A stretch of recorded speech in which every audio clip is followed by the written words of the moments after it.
ము. యెహోవాను బట్టి సంతోషించుము. ఆయన నీ హృదయంలో ఉన్నటువంటి ఆశలన్నిటినీ తీర్చే దేవుడు. ప్రభునామమునకు స్తోత్రములు కలుగునుగాక.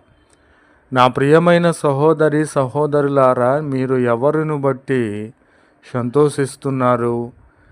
నీ హృదయ వాంఛలు, నీ హృదయంలో ఉన్నటువంటి ఆలోచనలను తీరాలంటే నీవు నేను ఏమి చేయాలో ప్రభు అయిన క్రీస్తు వారు తేటగా మాట్లాడుచున్నారు.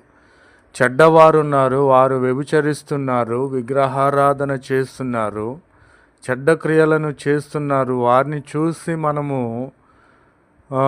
భయపడాల్సిన అవసరం లేదు, వ్యసనపడాల్సిన అవసరం లేదు. ఎందుకంటే వారు దుష్కార్యములు, చెడ్డ కార్యములు చేసేవారు కనుక వారిని చూసి మనము ఏమాత్రము కూడా వాత వేసుకోవాల్సిన అవసరం లేదు.